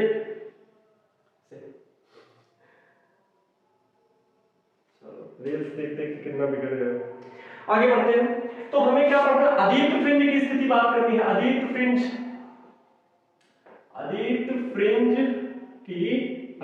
के लिए और डार्क फ्रिंज, तो अदीप्त फ्रिंज के लिए क्या हो जाएगा, अदीप्त फ्रिंज के लिए हमारे पास दूरी का सूत्र मिल चुका है, ये मन में बिठा लो, y equal to D delta x upon में स्मॉल डी क्या है, दोनों प्रकाश स्रोतों के बीच की दूरी है, कैपिटल डी क्या है, दो प्रकाश स्रोतों और पर्दे के बीच की दूरी है, डेल्टा x क्या है, तो दोनों प्रकाश स्रोतों से निकलने वाली तरंगों के बीच पथांतर, पाथ डिफरेंस, y क्या है, तो केंद्रीय फ्रिंज से उस फ्रिंज की दूरी जहां पर हम प्राप्त करना चाहते हैं कि वो दीप्त है कि अदीप्त है। तो अदीप्त फ्रिंज के लिए क्या हो जाएगा मेरे प्यारे बच्चों, आप बताओ। तो अदीप्त फ्रिंज के लिए हम जानते हैं वहां पर क्या बनेगा, विनाशी व्यतिकरण के द्वारा होगा। तो विनाशी व्यतिकरण, ये मैं हिंट के रूप में बस लिख रहा हूं, आपको अपनी नोट्स बनानी है खुद, बुक रखो और लेक्चर से मेरी बातें उठाओ। मैं सब कुछ बात जो बोलता चला जा रहा हूं वो थोड़ी लिखोगे, बीच में तो मेरा संडे मंडे ट्यूसडे वेडनेसडे भी यार, संडे मंडे ये थोड़ी लिखो, लेकिन मजे के साथ पढ़ना चाहिए। ऐसा नहीं कि बोझ पढ़ रहा हूँ पढ़ना है नो डिस्टर्ब, ऐसा होता है नो डिस्टर्ब जब दिमाग खराब होता है मेरा, बट ऐसे ठीक है नॉर्मल, मजा आना चाहिए है ना, मजेदार। फिजिक्स का मतलब ये नहीं पढ़ाया जा रहा है सर जी कोई आ गए एलियन जैसे चश्मा उस्मा लगाया मार तो फोट वोट पहने आ गया ऑनलाइन पढ़ाने। हाँ सर प्यारे बच्चों, dear students, have a great day. Today we are discuss about the topic of interference, wave of interference of light, so we can इतनी अंग्रेजी हमको नहीं आती है ऐसा जब बोलते हैं तो लगता है एलियन से हम पढ़ रहे हैं। चलो विनाशी व्यतिकरण क्या हो जाएगा, विनाशी व्यतिकरण के लिए y इज इक्वल टू हमें प्राप्त करना है, विनाशी व्यतिकरण के लिए हमने पथांतर पढ़ रखा है कि delta x is equal to होता है 2m माइनस 1 लैम्डा बाई 2, या फिर 2 से डिवाइड कर दो तो सर ये भी होता है m minus lambda by 2, sorry m minus 1 by 2 lambda, 2 से अंदर डिवाइड कर दो भाई, 2 से 2 कट जाएगा, 1 बाई 2 हो जाएगा कि नहीं हो जाएगा, 1 बाई 2 1 लैम्डा मल्टीप्लाई लैम्डा क्या है, प्रकाश की तरंग दैर्घ्य है, तो m minus 1 lambda 1 by 2 m minus 1 by 2 into lambda delta x, ये भी हो सकता है, बट मैं ये लिखा हूं तो देखने में मुझे ज्यादा अच्छा लग रहा है, मुझे जो चीज पसंद होती है मैं वो काम करता हूं। Delta x equal to 2m minus 1 lambda by 2 हो जाएगा, ठीक है। तो ये वैल्यू उठा के आप यहां पर रख दीजिए, ये वैल्यू उठा के वहां रख दो, क्या मिल जाएगा y। अब हम क्या प्राप्त कर रहे हैं, dark, y dark is equal to d capital D, sorry d को बाद में लिखते हैं, पहले ये डेल्टा x, ये वैल्यू क्या लिखेंगे 2m माइनस 1 डेल्टा x की value 2m minus 1 and capital D, ठीक है, देखने में अच्छा लगे इसलिए बना d लैम्डा अपॉन 2 इनटू का d, बन गया ये formula y dark fringe is equal to 2m minus 1 d lambda upon 2d। तो ये अदीप्त फ्रिंज की दूरी का सूत्र हो जाएगा। दीप्त फ्रिंज की दूरी का सूत्र कहाँ गया, ये था, और अदीप्त फ्रिंज की दूरी का सूत्र ये था। ये रहा पूरा IDSE से related Young's double slit experiment. अब आता है चौड़ाई का सूत्र, दीप्त फ्रिंज की चौड़ाई, चाहे दीप्त पूछे चाहे अदीप्त पूछे, कैसे भी पूछे, चौड़ाई का सूत्र सर क्या होगा। अब उसको भी समझने के लिए बहुत डिटेल में नहीं जाऊंगा, बस आपको बता रहा हूं एक बाय स्टेप। अगर आपने उस पे बुक पे पढ़ रखा है तो मैं डायरेक्ट सीधे फार्मूले पे डिस्कस करूंगा, सीधे फार्मूले पे, चाहे दीप्त फ्रिंज की चौड़ाई निकालो चाहे अदीप्त फ्रिंज की चौड़ाई निकालो, तो सीधे फार्मूला डिराइव करने वाला हूं, ठीक है। ज्यादा समय ना लेते हुए, अगर आप लोगों को वीडियो लेक्चर अच्छा लग रहा हो तो इसका आप स्क्रीनशॉट ले सकते हैं। स्क्रीनशॉट ले लीजिए, स्क्रीनशॉट ले लीजिए, हाँ स्क्रीनशॉट ले लीजिए। फिर इसके बाद हम लोग केंद्रीय उसके कहते हैं दीप्त और अदीप्त फ्रिंज की चौड़ाई का सूत्र प्लस उसके साथ न्यूमेरिकल भी डिस्कस करते हैं। जल्दी से देखिए इसको, देख लिया, ठीक, ओके, साफ करते हैं। आज शनिवार है, रात के बज रहे हैं 10:30, तो शनिवार है, हफ्ते में 4 शनिवार होने चाहिए। विकर्ण भी साफ कर दें। हाँ शनिवार तो होने चाहिए, आप लोग मेरे वीडियो आ जाएंगे। फिलहाल का संडे है, प्रैक्टिकल के लिए तैयारी करनी है, प्रैक्टिकल लेने जाना पड़ता है, प्रैक्टिकल के लिए देखना है, वर्क में बहुत सारे काम, कुछ जिम्मेदारियां हैं आप सबकी, वो भी देखें। तो अब हमें क्या प्राप्त करना है, दीप्त तथा अदीप्त फ्रिंज की लिए चौड़ाई का सूत्र, कि कोई भी जो फ्रिंज बनती है, दीप्त फ्रिंज और अदीप्त फ्रिंज जो बन रही है, उसकी चौड़ाई का सूत्र क्या होगा। तो अच्छा आप ये बताओ पर्दे पर क्या होता है, ये रही सर दीप्त केंद्रीय फ्रिंज बिंदु O पर सेंटर पर, इसके ऊपर क्या बनेगी, दीप्त अदीप्त दीप्त अदीप्त, ऐसे क्रम से बनती जाएंगी फ्रिंज, दीप्त फिर अदीप्त फिर दीप्त फिर अदीप्त फिर दीप्त फिर अदीप्त, ऐसे बनती जाएंगी। नीचे भी वही क्रम, दीप्त फिर अदीप्त फिर दीप्त फिर अदीप्त फिर दीप्त फिर अदीप्त, ऐसे फ्रिंजें बनती जाएंगी। तो मान लिया ये फर्स्ट क्या है, फर्स्ट ब्राइट, फर्स्ट ब्राइट, पहली दीप्त फ्रिंज। अगर हम लोग अभी फार्मूला डिस्कस किए थे तो अभी उससे रिलेटेड जब हम न्यूमेरिकल डिस्कस करेंगे तो समझ में आ जाएगा। m की वैल्यू 1, तो दीप्त फ्रिंज की पहली दीप्त फ्रिंज m की जगह पर 1 रख दो, रखा था ना, m बराबर 1 2 3 4, यहाँ पर m की वैल्यू अभी फार्मूला देख सकते हो, देखो अपने नोटबुक पे, देखा m इज इक्वल टू 1 2 3 4। तो पहली दीप्त फ्रिंज की दूरी के लिए m बराबर 1, दूसरी दीप्त फ्रिंज के लिए m बराबर 2, तीसरी दीप्त फ्रिंज के लिए m बराबर 3, कैसे रखते हो चलिए। और उधर अदीप्त फ्रिंज के लिए 2m - 1 λ/2, क्यों ऐसा ही हुआ, 2m - λ/1/2 आना चाहिए विषम भाई आपको, λ/2 3 λ/2, कलांतर क्या होना चाहिए, 2n पाई 2n - 1 π/2, कलांतर होना चाहिए। ऐसा क्यों, क्योंकि वहां विषम स्थिति, विषम आता है, विषम वहां सम, वैसी ही स्थिति में कब पथांतर अधिकतम होगा कब न्यूनतम होगा, बहुत सारी बातें हैं इंटरफेरेंस में, बड़ा मजेदार चलता है, इंटरेस्ट आता है जब आप पढ़ोगे, एक बेसिक से उठाओगे तो बड़ा इंटरेस्ट आएगा। तो मैं बड़ी बड़ी बातें करता हूँ यहाँ पर, सीधे IDSE एक्सपेरिमेंट सब पढ़ा रहे हो आप, क्या बताओ, खैर टाइम नहीं है, फिर आगे देखते हैं लेक्चरिंग के लिए, तो आगे डिस्कस करेंगे। आगे देखो फर्स्ट ब्राइट क्या हो जाएगा, तो यहाँ पर फर्स्ट ब्राइट ये आगे क्या, सेकंड ब्राइट, ये थर्ड ब्राइट, ये फोर्थ ब्राइट, ऐसे बीच में क्या बन गया, ऐसे क्रम से बनते चले जाएंगे। अगर हमें पहली दीप्त फ्रिंज की क्या चाहिए, पहली दीप्त फ्रिंज जो बन रही है उसकी चौड़ाई चाहिए, तो जो दूसरी दीप्त फ्रिंज है उसमें पहली वाली घटा दो, जो दूसरी दीप्त फ्रिंज है उसमें पहली वाली घटा दो। सर बीच में अदीप्त है तो बीच में ये भी अदीप्त है, टेंशन ऑफ हो जाते हैं। ऊपर डिस्कस ना करो, फालतू में माइंड को खराब ना करो, वहां भी बीच में घुसे जा रहे हो, तर्क लिए जा रहे हो, डिस्ट्रैक्ट कर रहे हो अपने माइंड को।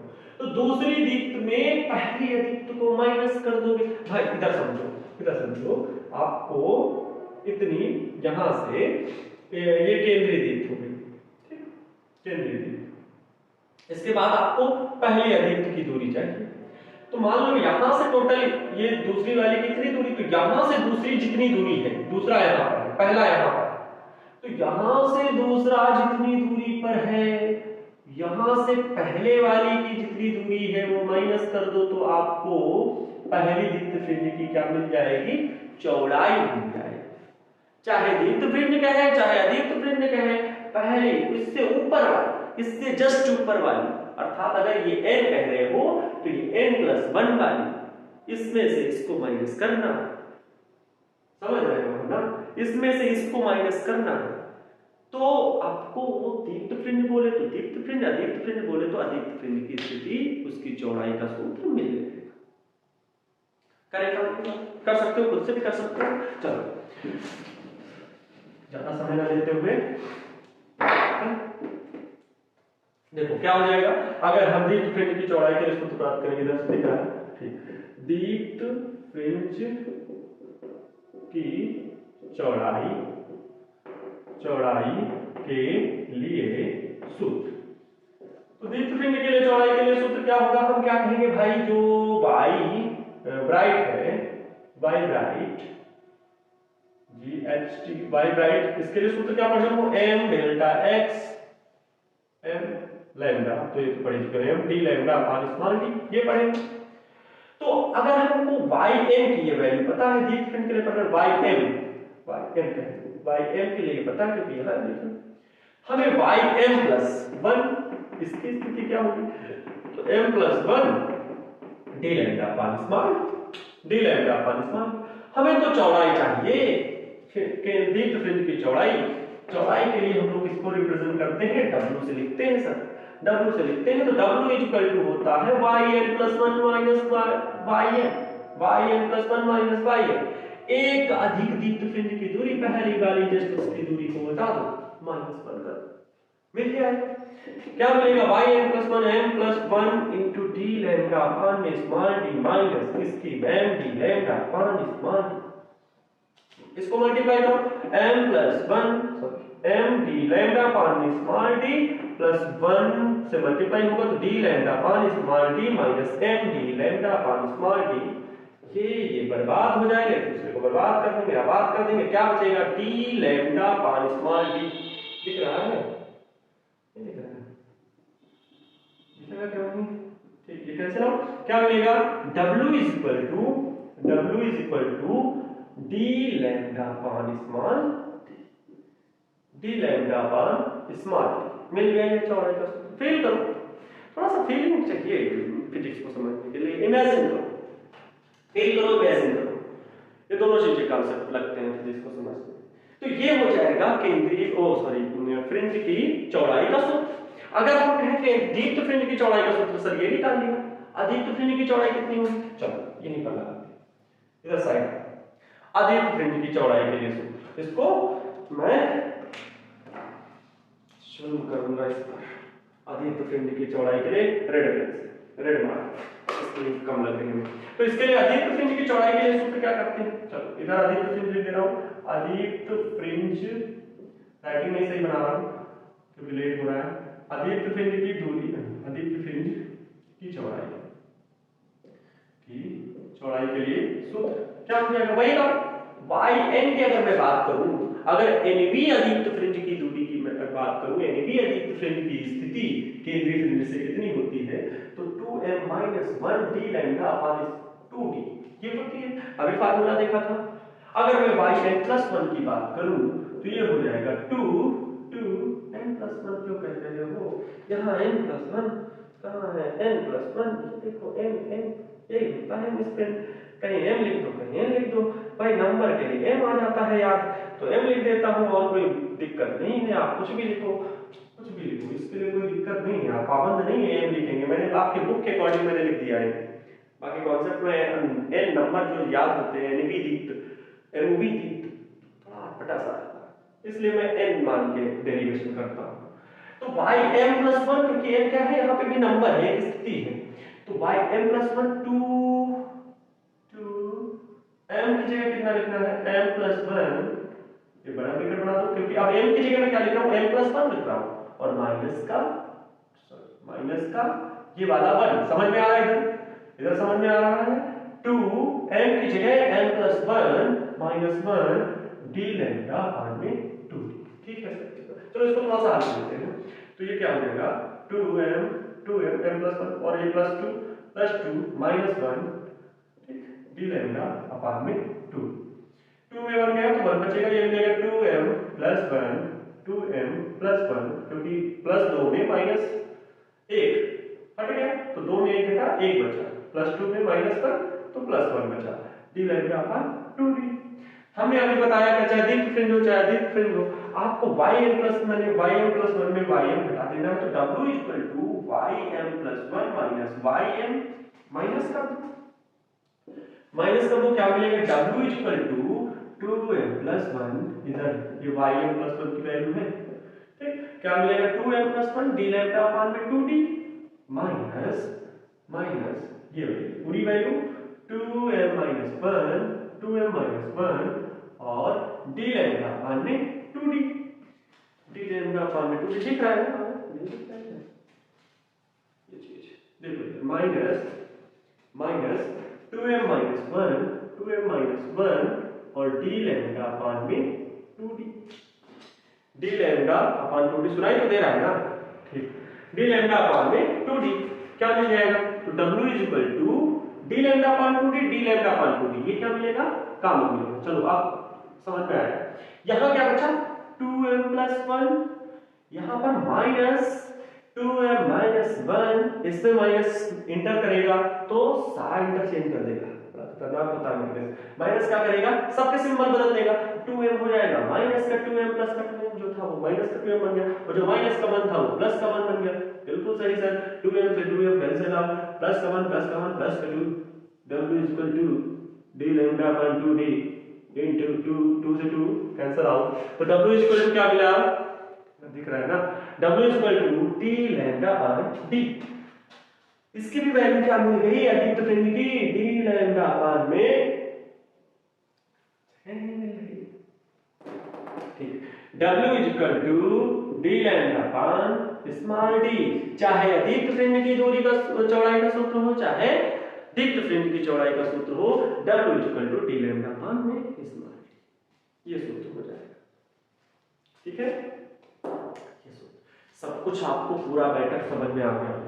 अब इतनी बातें अगर आप बोर्ड एग्जाम पे लिख के आ जाओ, जो आपने फिगर ड्रा किया है उस फिगर की लैंग्वेज बना के लेके आओ कि माना कोई एक वर्णी प्रकाश स्रोत, इंग्लिश में वो हिंदी में बोलते हैं एक वर्णी प्रकाश स्रोत, माना एक वर्णी प्रकाश स्रोत कैपिटल एस, जिससे चलने वाली प्रकाश तरंगें उत्तल लेंस से अपवर्तन के पश्चात मुख्य अक्ष के समांतर हो जाती हैं और दो प्रकाश स्रोत S1 व S2 बनते हैं, जो कला संबंध प्रकाश स्रोत हैं, जिनसे निकलने वाली द्वितीयक तरंगिकाएं, हाइगन्स के तरंग सिद्धांत के अनुसार द्वितीयक तरंगिकाएं कैपिटल D दूरी पर रखे पर्दे पर फ्रिंजे बनाती हैं, जो निम्न प्रकार से प्राप्त होती हैं। उसके बाद आप डेरिवेशन कर सकते हो डायरेक्ट, और दोनों प्रकाश स्रोतों के बीच की दूरी स्मॉल t है, दो प्रकाश स्रोत S1 व S2 हैं, तो आगे आप ऐसे लैंग्वेज बना के कॉन्सेप्ट क्लियर, तो आपकी लैंग्वेज भी क्लियर, थोड़ा समझ आएगा, सोचोगे लिख डालोगे, बाकी डेरिवेशन मैथमेटिकली टर्म कितना था वो मैंने समझा दिया।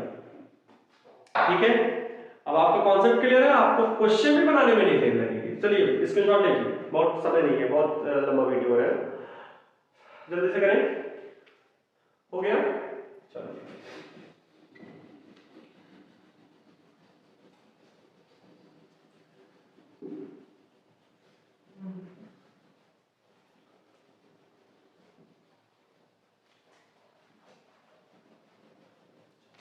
यूपी बोर्ड ठीक है, हम जग रहे हैं तो आप भी जगें, टाइम हो गया है,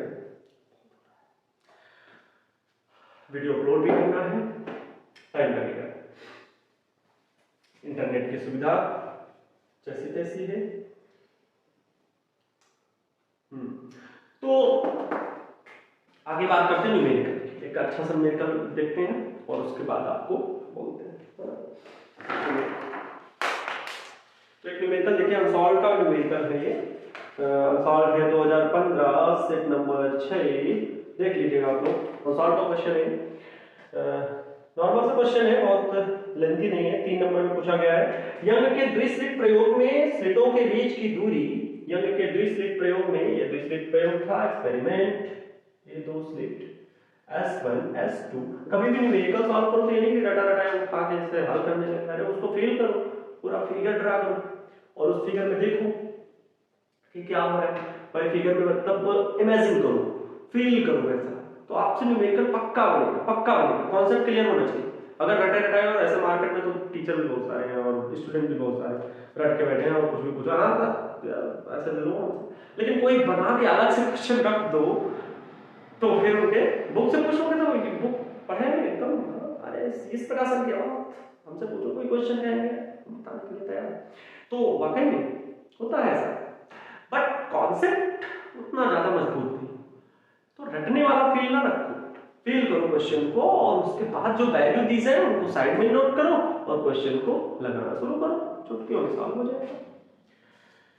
क्वेश्चन क्या कह रहा है, यंग के द्विस्लिट प्रयोग में स्लिटों के बीच की दूरी 10 की घात -3 मीटर है। ये जो दूरी है हम लोग स्मॉल डी से लिखते थे, इसकी दूरी दी जा रही है d = 10 की घात -3 मीटर।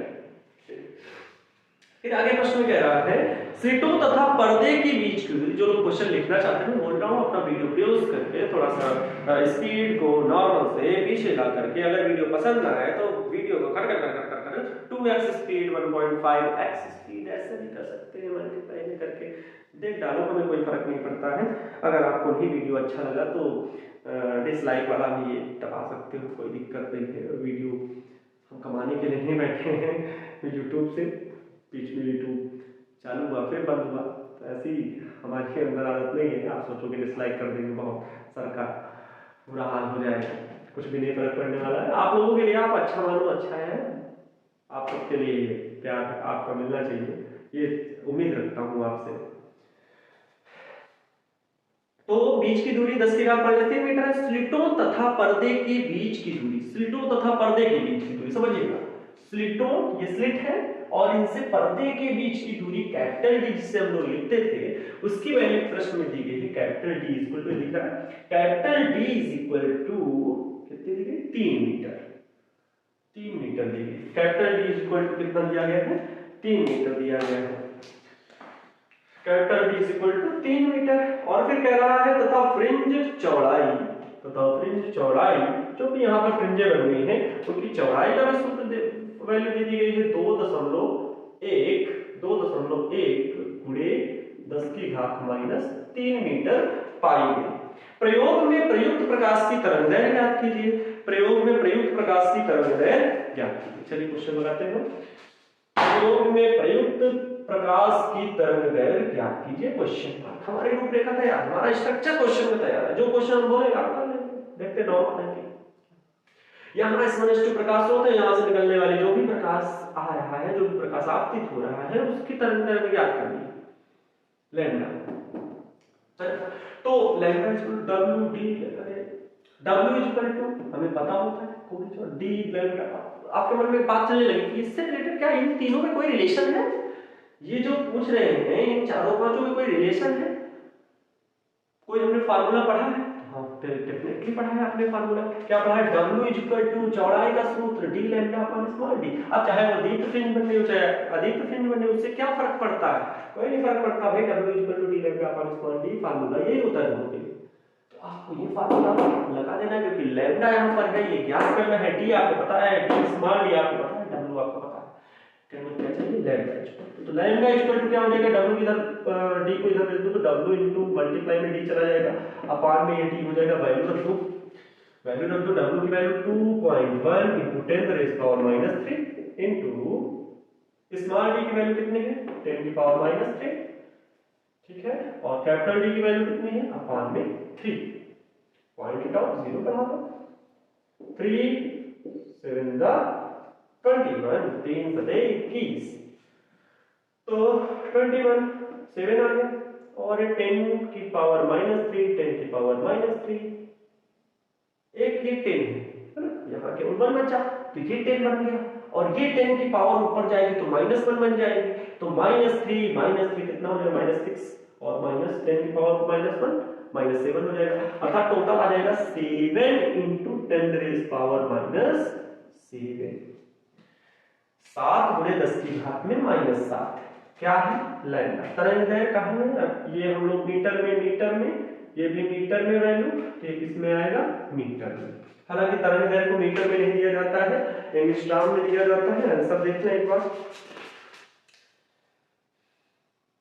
आंसर आ रहा है इसका 7000 एंगस्ट्रॉम, तो एंगस्ट्रॉम में दिया जाता है, तो क्या करें तरंगदैर्घ्य को हम लोग चेंज कर लेते हैं, 7 गुणे 10 की घात -7 दिया गया, तो 7 गुणे 10 की घात -7, सर हमने पढ़ा है कि 1 मीटर में 10 की घात 10 एंगस्ट्रॉम होते हैं, 10 की घात 10 एंगस्ट्रॉम होते हैं, 1 मीटर बराबर 10 की घात 10 एंगस्ट्रॉम, तो 7 गुणे 10 की घात -7 पे कितने एंगस्ट्रॉम, 10 की घात 10 से मल्टीप्लाई कर दीजिए, तो 10 की घात 10 में -7 तो हट गए, तो प्लस के 3 बचेंगे, तो क्या मिलेगा लैम्डा इक्वल टू 7 गुणे 10 की घात 3 एंगस्ट्रॉम, 7 गुणे 10 की घात 3 एंगस्ट्रॉम, तो आपकी वैल्यू क्या आएगी, लैम्डा इक्वल टू 7 गुणे 10 की घात 3 मतलब 7000 एंगस्ट्रॉम, 7000 एंगस्ट्रॉम। ऐसे ही नॉर्मल क्वेश्चन बनते हैं, कोई बहुत हाई फाई क्वेश्चन नहीं बनते, नॉर्मल क्वेश्चन एकदम नॉर्मल, ठीक है, कोई बहुत हाई फाई क्वेश्चन नहीं बनता। तो आई होप आपको वीडियो पसंद आया होगा, और जो न्यूमेरिकल मैंने बताया है आप इससे रिलेटेड न्यूमेरिकल और भी लगाने का प्रयास कीजिए, बहुत इजी न्यूमेरिकल होते हैं, दूसरी दीप्त फ्रिंज की स्थिति ज्ञात कीजिए, और डिस्कस कर लें, चलो एक आधा और डिस्कस कर लेते हैं न्यूमेरिकल को, न्यूमेरिकल आपका वीडियो को पॉज कर लीजिएगा, और आप ये न्यूमेरिकल जो मैं बोलूंगा वो आपको हल करना है, एक थोड़ी देर के लिए आप भी अपने उससे कर सकते हैं, देख लीजिएगा हल करने के लिए। तो ये क्वेश्चन होगा, यंग के द्वितीय रेखाचित्र प्रयोग में स्लिटों के बीच की दूरी, प्रश्न है यंग के द्विरेखाचित्र प्रयोग में स्लिटों के बीच की दूरी 0.2 मिलीमीटर, स्लिटों के बीच की दूरी, स्मॉल डी स्क्वायर जो वैल्यू चेंज हो रही है लिख रहा हूं, ध्यान समझिएगा, स्लिटों के बीच की दूरी कितनी दे रहा है 0.2 मिलीमीटर, 0.2 मिलीमीटर प्रश्न में, और यह देखा गया कि 0.2 मिलीमीटर, और पर्दा 1.6 मीटर दूर है, और पर्दा 1.6 मीटर दूर है, तो पर्दे की दूरी 1.6 मीटर 1.6 मीटर दूर है। यह देखा गया कि केंद्रीय दीप्त फ्रिंज और चौथी दीप्त फ्रिंज के बीच की दूरी 1.8 सेंटीमीटर है, केंद्रीय दीप्त फ्रिंज और चौथी अदीप्त फ्रिंज की दूरी, केंद्रीय दीप्त फ्रिंज मतलब वही चीज, मानिएगा ये y4 की बात कर रहे हैं, और वो भी कैसी, चौथी, इधर दिख रहा है, ठीक है, चौथी अदीप्त फ्रिंज, चौथी अदीप्त फ्रिंज, अदीप्त फ्रिंज मतलब क्या, y अगर हम बात करें 2m-1 m अदीप्त फ्रिंज की बात हो रही, 2m-1 d lambda upon 2d, तो m की जगह कितना रखना है, चौथी 4, तो चौथे अदीप्त फ्रिंज की दूरी क्या हो जाएगी 2m-1, ये यहाँ पर ये वैल्यू टोटल दी जा रही है, कितनी प्रश्न में कही जा रही है 1.8 सेंटीमीटर है,